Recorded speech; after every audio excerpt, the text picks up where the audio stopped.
Les femmes émergentes d'Anyama Belleville Sinaï ont décidé de s'unir en association afin de se prendre en charge et lutter contre la pauvreté. Pour Timité Mariam, présidente de l'Union des femmes émergentes, c'est en associant leurs ressources que le développement peut être possible et cela passe d'abord, précise-t-elle, par l'union et la cohésion. Selon elle, bien que plusieurs difficultés plombent leur plein épanouissement dans leur quartier, elles arrivent quand même à s'entraider. La création d'activités génératrices de revenus permet aux femmes d'éviter certains fléaux tels que la mendicité et la prostitution. On a un problème de route, on n'a pas de centre de santé, on n'a pas de collège, on n'a pas de commissariat. Vraiment, on a tellement de problèmes que nous, les femmes, nous nous sommes mises ensemble pour lutter ensemble, pour voir comment nous pouvons trouver des solutions aux problèmes du quartier. Les autorités présentes ont salué cette initiative prise par ces femmes avant de les encourager à continuer dans ce sens.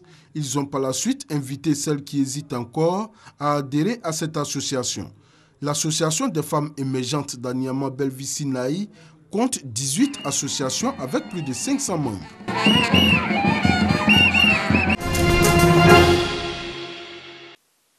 Anciennement studio-école, qui ne formait que des agents de la RTI, Radio-Diffusion Télévision Ivoirienne, l'ISTC Polytechnique, Institut des sciences et techniques de la communication, s'est métamorphosé en un groupe d'écoles. Cette institution a 25 ans aujourd'hui et est composée de 5 écoles: journalisme, production audiovisuelle, publicité marketing, art et images numériques et technologie de l'audiovisuel. Lors de la célébration du 25e anniversaire, les autorités de l'Institut ont baptisé des bâtiments des noms de quelques figures marquantes du secteur de la communication. L'on peut citer entre autres Daniel Boni-Claveri, Laurent Donafologo, Blé Gaillet-Raphaël. Il y a juste 2 ans, l'ISTC a été érigé en institut polytechnique par le président Alassane Ouattara. Si nous sommes réunis autour des 25 ans de l'ISTC Polytechnique, c'est bien parce que les ministres de tutelle successifs, par leur engagement, ont donné des moyens conséquents pour faire éclore ce centre d'excellence. Une initiative jugée opportune par le ministre de la Communication et le parrain de la manifestation.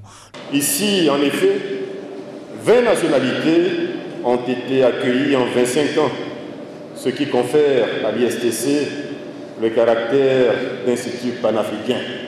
Les techniques de l'information et de la communication ont bouleversé les échelles de la communication individuelle et collective dans notre société, qui a fait de la communication une épine dorsale de son développement.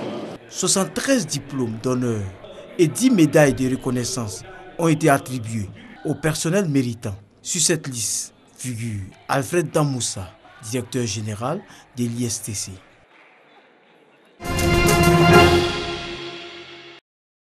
Favoriser la recherche scientifique dans les domaines liés aux priorités nationales et aux besoins du monde économique.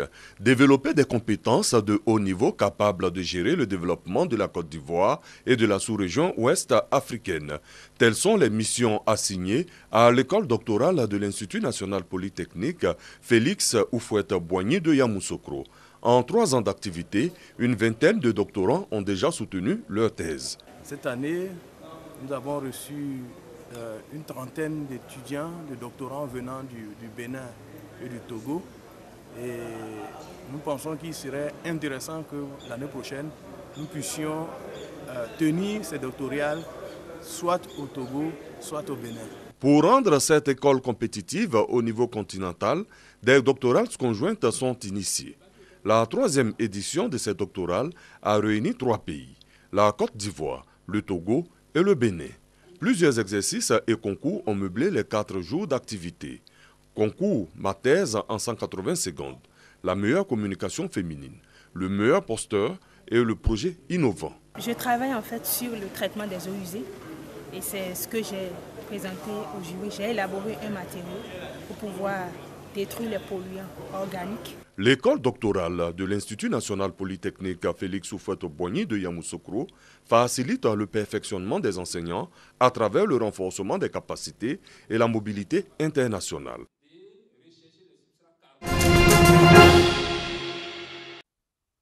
Il y a plus de 2000 ans, à la Pentecôte, les apôtres réunis au Cénacle ont reçu le Saint-Esprit dans le livre des Actes des Apôtres, chapitre 2, versets 1 à 4. Des langues de feu se sont posées sur eux. Ils se sont ainsi investis d'une nouvelle mission, celle de répandre la bonne nouvelle de la résurrection de Jésus-Christ.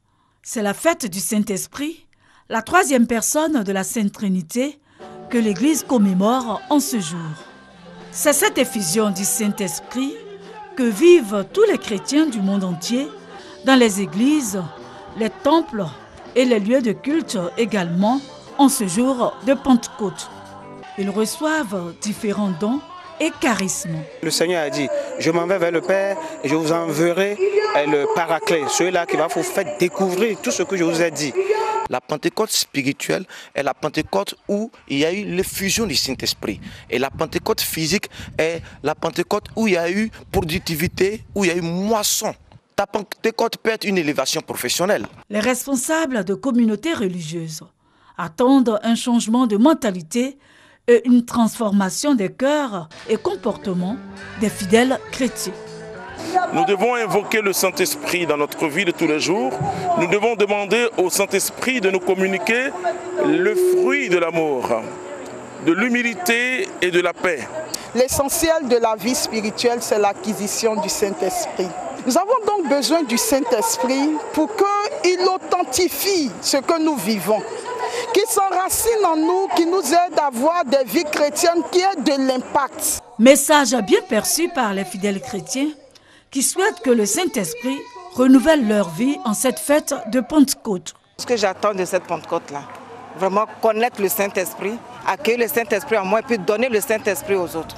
J'attends que l'Esprit Saint de Dieu vienne disposer nos cœurs pour que la vraie paix, cette paix que Dieu a promis, que Jésus a promis à ses apôtres avant de partir, que cette paix soit déversée sur toute la nation ivoirienne. La Pentecôte est précédée de cénacles durant 9 jours dans les églises et communautés. Des célébrations de sacrements de baptême et de confirmation ont également lieu dans les églises en cette période afin que les fidèles chrétiens reçoivent le Saint-Esprit en plénitude.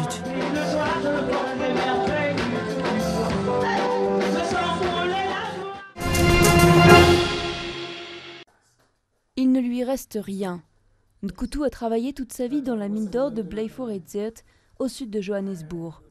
Mais il y a 4 ans, le site a été placé en liquidation judiciaire et a fermé du jour au lendemain.